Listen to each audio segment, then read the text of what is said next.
Hi, welcome to the school at Kerber's Farm. I'm Nick Voulgaris, and this is our laying hen. Fancy feet we call her because she has these amazing feathers on her feet. She gives us these amazing, beautiful eggs. And today we're introducing our new herb and composting gift crate, which you can see here. It has everything you need to grow these 4 amazing herbs in your home. We have parsley, basil, thyme, and sage. We're gonna do some potting here quickly and then head into the kitchen and make an omelet with her eggs and learn how to cook with things that you grow in your own home, as well as minimizing the amount of waste that goes into a landfill through composting.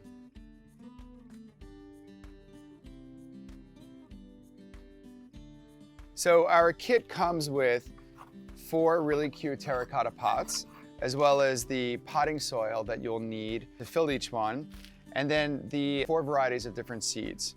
So what we're gonna do is, we have them already laid out here, is fill each one. Now I have a big bucket of topsoil that we use here at the farm, is fill each one with a fair amount of topsoil, and these are all set, and then add the seeds into each of the vessels. Your seed packet, or the ones you may buy at the store, probably have about 20 or 30 seeds in them, but you really only need about 4 or 5.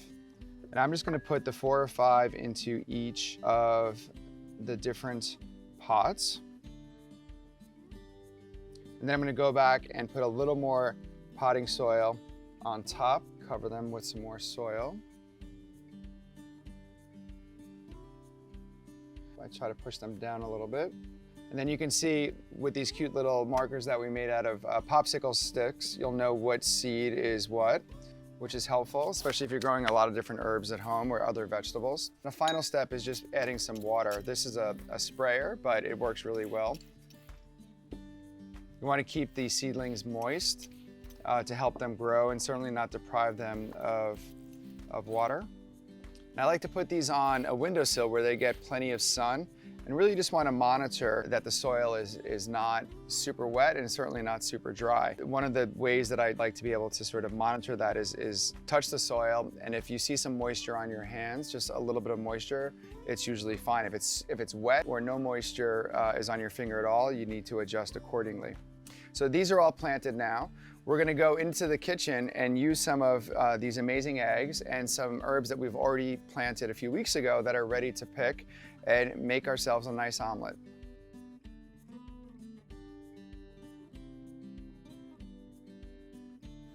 One of the great things about growing your own herbs at home is being able to cook with them. So today we're gonna do a little demonstration here of how to cook an omelet using some of the herbs that you've grown. We planted some a few weeks ago, and you can see they're growing in nicely up there on the windowsill. And so today I'm gonna make an omelet using basil and parsley, as well as some tomatoes from our garden, and then show you how to use the scraps for compost. One of the most important things about composting, which I wanna touch on right now, is that it reduces the amount of waste going into a landfill. So if everything is done on a local level, growing your own food, reducing your own waste, the earth will be a much better place. So today, we have eggs here that came from our garden, tomatoes that came from our garden, herbs that you've grown at your own home like we do here, and we're gonna contain all of our waste from the production of this omelet into our mason jar. So there's already some dirt in this mason jar. We're gonna add the eggshells from the omelet, any scraps from the vegetables. You can add scraps from onion, but that's something that should be moderated or in a small amount because it is very aromatic. And again, this is a very small scale to begin with. Here at the school, we use a galvanized bucket, a larger scale to put all of our scraps from the eggs, vegetables, etc. And now we're gonna make the omelet.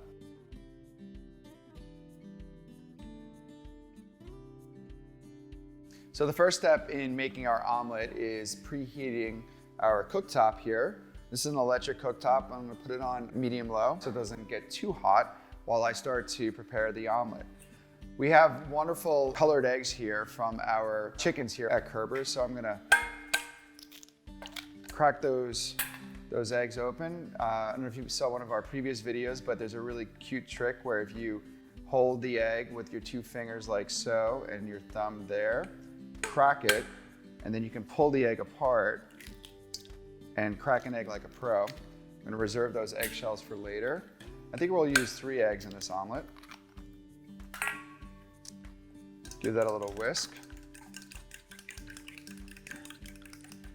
Just gonna let that sit for a minute while we begin to cut some of the herbs. We're gonna use tomatoes from the garden, and then back here, some fresh basil that we've grown, and some parsley. The aroma from the basil is just incredible as I cut it.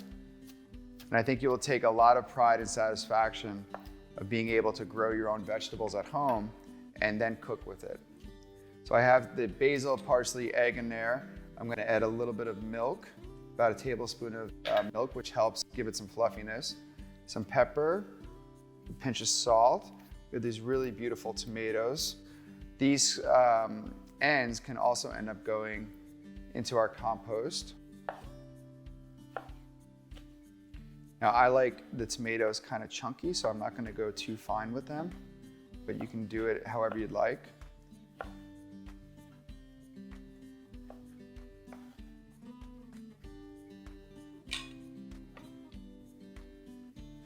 Then lastly, a little bit of onion. As I mentioned earlier, the onion can be a little strong in our compost, so I'm only gonna put a few scraps in there and a little peel.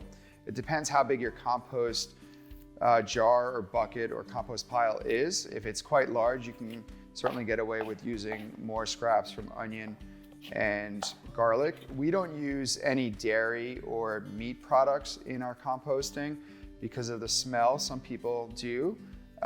But for the simplicity of just doing a home style composting kit, we do not.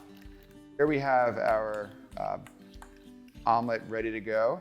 I'm gonna put a little pat of butter onto the pan. I could feel the heat just without getting too close to it. My hand going above the pan, I could feel the heat is substantial enough to begin cooking. Drop that in there, and yeah, the butter is melting quite nicely already.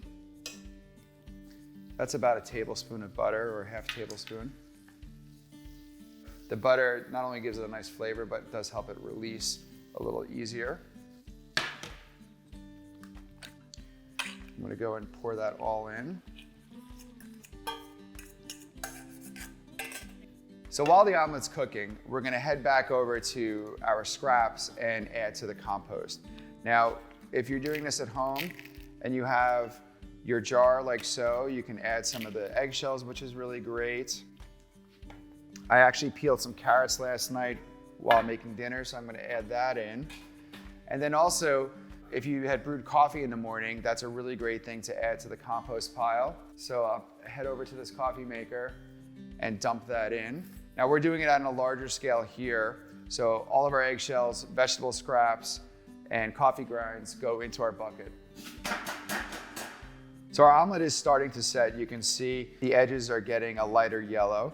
One of the things I like to do is to tilt the omelet up and with a spatula lifting the bottom, so anything that's still liquidy and uncooked at the top or on the upper part of the omelet drains down and gets to the hot part of the pan.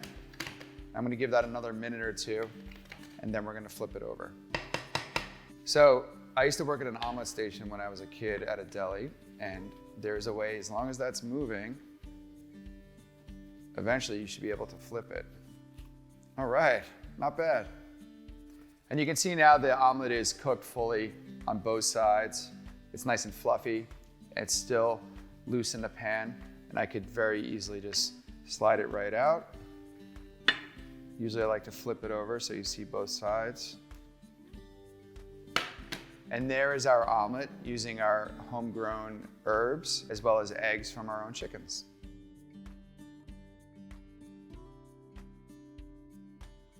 Thank you so much for joining us again here at Kerber's Farm and participating in this class. We really look forward to seeing you again soon. Stay tuned for more exciting classes here at the school.